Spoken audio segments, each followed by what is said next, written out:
Please be advised, viewer discretion is strongly recommended. None of the content presented here has been exaggerated or taken out of context. What you're about to hear includes the exact statements from the defense's closing arguments in the federal trial against Sean Diddy Combs. In today's video, you'll hear the defense team's final attempt to persuade the jury, highlighting key evidence, testimonies, and critical moments from the trial. Some language has been censored to comply with YouTube's guidelines. This is a voiced-over reading of real courtroom dialogue based on live reporting from courtroom journalist Inner City Press on X.com. All parties are presumed innocent until proven guilty. Listen at your own discretion. After the prosecution made their final push yesterday, today was the defense's turn. Sean Diddy Combs' legal team stepping forward to deliver their closing arguments, aiming to dismantle the charges and persuade the jury to find him not guilty. Here's exactly what went down. There is a trial set forth by the text messages. Then there is the trial out of the prosecutors' mouths. They are different. The trial from the evidence. What is it? It is personal use drugs. That's all it is. That and swingers, a lifestyle. But the prosecutors have charged one of the most serious statutes on the books. They called crimes and drugs as RICO. RICO stands for the Racketeer Influenced and Corrupt Organizations Act. I want to thank you for your service to our country. I would love to speak to you for days. But it's Friday. I am trying to be efficient. I have to cover a lot of ground. But I'll focus on the most important part. Sean Combs.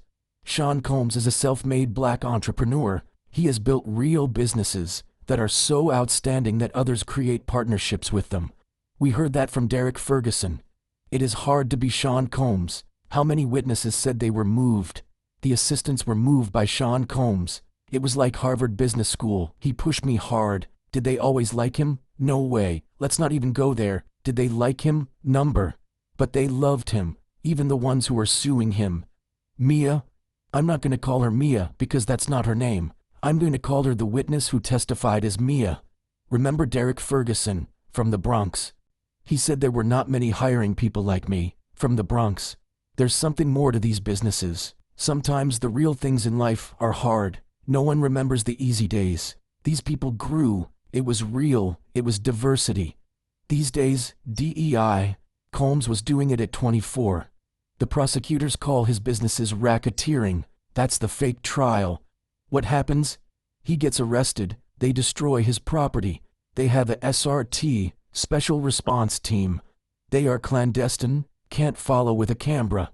Rampant, they ran.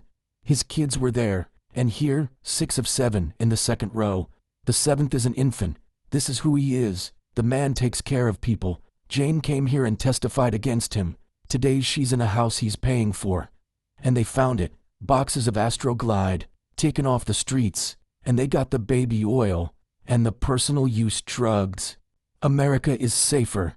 5 Valium pills. When you're doing work like that, we can't photograph you. That's the evidence. What do? They wrap yellow crime scene tape, figuratively, around his bedroom, around the hotel rooms he goes to with his girlfriends. That's a lot of crime scene tape. The crime scene is your private sex life. No one called 911. They called civil plaintiffs' lawyers. This case is about money. Cassie Ventura sues Sean Combs for $30 million because he has $30 million.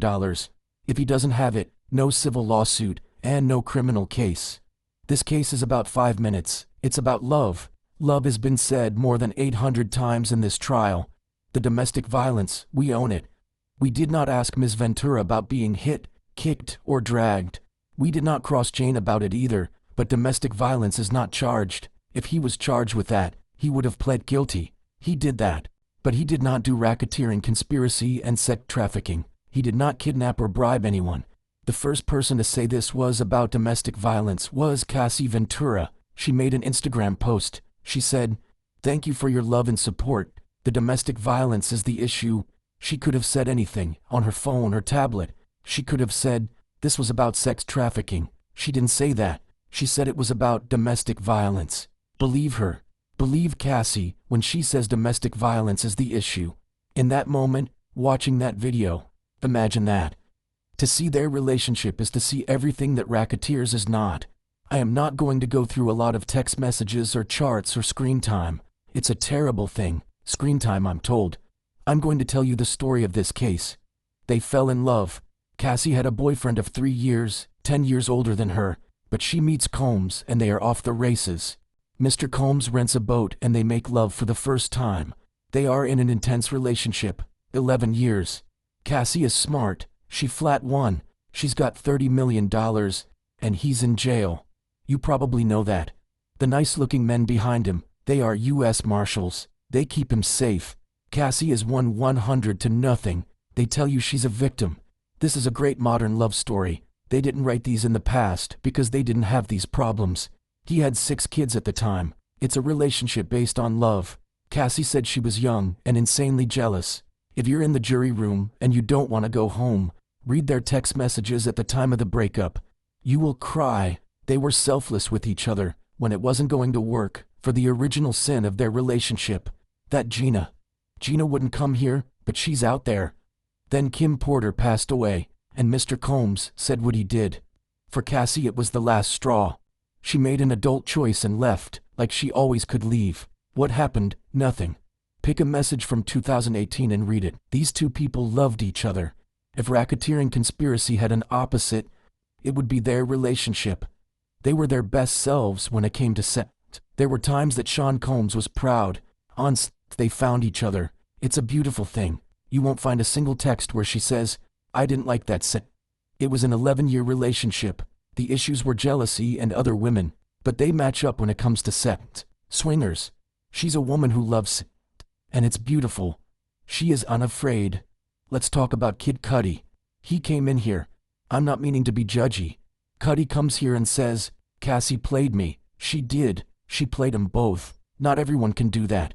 She goes for it. She liked Sean Combs as she had a relationship with another singer, songwriter under his nose. She's not afraid of him. Was she gonna tell either? Number Cassie is keeping it gangster. She's like, "I'm gonna lie to both." Cassie gets a burner phone. Finally, that's what you expect in a racketeering case. She's the one who got the burner phone. The morning of December 22nd, 2021, the whole thing with Cudi and all that. She had 2 hotel rooms. Whoa, a room for the burner. She was not going to tell nobody nothing. Let's talk racketeering. The judge is going to give a legal charge later today, assuming. The first one is the 2004 kidnapping of Capricorn Clark. Let's talk about her. She said, "I wanted my life back." Capricorn Clark's parents passed away when she was young. I don't mean any disrespect. She told you. I'm happy she did. Others didn't tell you about their parents. She moves to the Bronx and meets Sean Combs. She goes, "Super platonic." What? I think she means she didn't want it to be platonic. She's out there, you could see it. She says, "You know, I had the biggest crush on you. I think we misused our dope chemistry." If she's kidnapped, why does she want to go back and work for him? She's getting her nails down with Mike B. He'd going to be mad at me. She says she called 1440 and said lock everyone in. She got the lie detector, and Mike B did too. How was she kidnapped if she went home every day? Is the government alleging 5 separate kidnappings?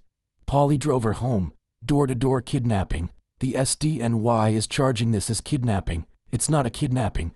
You guys come here day after day, long days, and you come back the next. Have you been kidnapped? Number? At the time, Sean Combs is in Raisin in the Sun. He is running vote or die. He couldn't care less about this. The lie detector was former FBI. You guys have the right to say, "Huh, that sounds like a stretch." Why charge it as a kidnapping? Come to whatever answer you think is the right answer. Capricorn leaves for a year. She makes more money. She comes back. Next, Sean and Cassie are having a freak off. It's December 22nd, 2011. Cassie has 2 hotel rooms. Combs look at her non-burner phones. Sees message with CC about Cudi. Maybe called Scott in the text. Something about hiking. Why would he have a gun? He goes to get Capricorn. Why? She would do anything with him. Go to the moon. He didn't need a gun. He didn't have a gun. Cudi said Cassie told Cudi that Cassie already told Combs. Are you following me?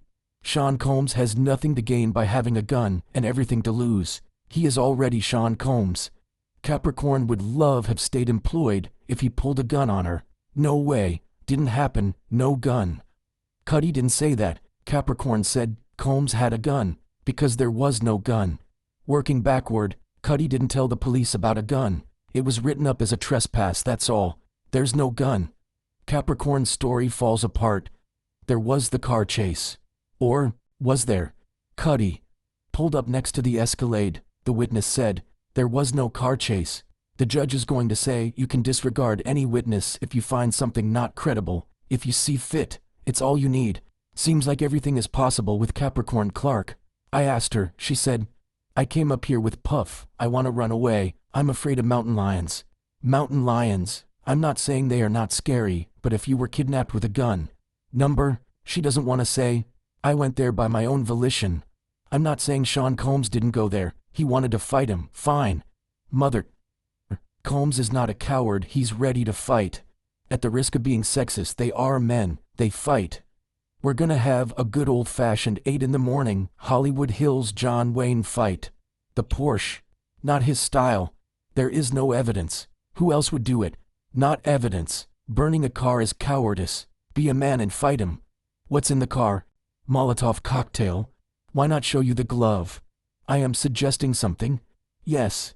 That the investigation stunk. It's terrible. 2 fingerprints. What happened? Well, I don't know. You are going to determine his fate on arson. On this? The DNA was consistent with a female contributor. That witness was not helpful. If it had come back consistent with Combs, they would have bragged about it. Investigator Jimenez never followed up. He tried to find Cassie. Jimenez said Capricorn's brother obstructed him. They fought. I'm not saying Capricorn did it, or Cassie did it. We're not here to solve the world's problems. Cassie's father didn't call him back. The witness was mad. Draw your own conclusions. Here's an email. Why is she calling him Sean Puffy Combs? For some later proof. She doesn't mention any car. Forget it. Let's turn to the London hotel. If you want to go to someone's house, it's not a kidnapping. It's unfair. Cassie is public too. Remember, Cassie also didn't want the tape out. She had a movie coming out. Let's go back to what was said about the hotel staff maybe leaking the footage. They were worried about publicity, not a misdemeanor. Guess what happened? It was sold. The police were nowhere near this situation. Is Combs acting like a fool, calling Cassie and saying the police are about to arrest him? She is freezing him out, as she should. He's just trying to get her attention. He leaves, goes to her apartment. He's banging on her door, maybe with a hammer. Carrie Morgan said, that's why the police came. A neighbor called. The Intercontinental has no police period, so he cannot be guilty of bribery under California law, as the judge will tell you. And when Mia, the witness who testified as Mia, said she was out of Skrilla money, they should have told you that. Sean was concerned about Cassie suing him. He was not aware of any federal investigation, if there was one. So it's not obstruction. He's trying to stave off a lawsuit, and when it comes to Jane, he still might. At this point, they take a short break, and then the prosecution says, I did not want to object, but he asked the jury to ask why the prosecutors charged as they did. We need a curative instruction after the break. He told the jury that the Intercontinental was a misdemeanor, curative instruction. He told the jury Mr. Combs is charged with arson. That is not the case. It is a RICO predicate. And the defense responded with, I was going to get to RICO. On the rest, it's fair comment. And the judge asks, You said, why charge a kidnapping? You can ask that. I think I'm allowed to be sarcastic. That's what I was doing there. And the Intercontinental video? It's a state matter, not federal. It's fair comment. Can the government propose? Yes, after the break. do you have proposed language? Yes, Ms. Steiner has emailed the defense our proposed curative instructions. Mr. Agnifilo, those 3 were grossly improper. Just to be blunt about it, the jury is not to speculate about the charge. I will tell them it would be improper for you to consider that. You are to disregard those comments. We did not object yesterday, since you called out Mr. Agnifilo. I didn't call out anything. There was an objection. Mrs. Slavic told the jury there might have been guns at freak-offs. There's no evidence of that. It was outrageous. No one is doing anything improper. You made no record yesterday. Here, I'm not giving the multiple instructions, just one. We ask you do that at the end. Not now. It will suggest Mr. Agnifilo did something improper. It is needed now. Let's get our jury. At this point, it is noted that Sean Combs leans over and whispers to Agnifilo, who takes a note. The jurors re-enter. Before the break, it was suggested you should consider why this was charged, that it not proper. I will be instructing you on the law, Mr. Agnifilo. Now we'll talk about Mia. She loved working for Mr. Combs. This was not forced labor. Remember the birthday video we showed up? She was bubbly, popping. That's the real her. You are free to conclude she put on an act here.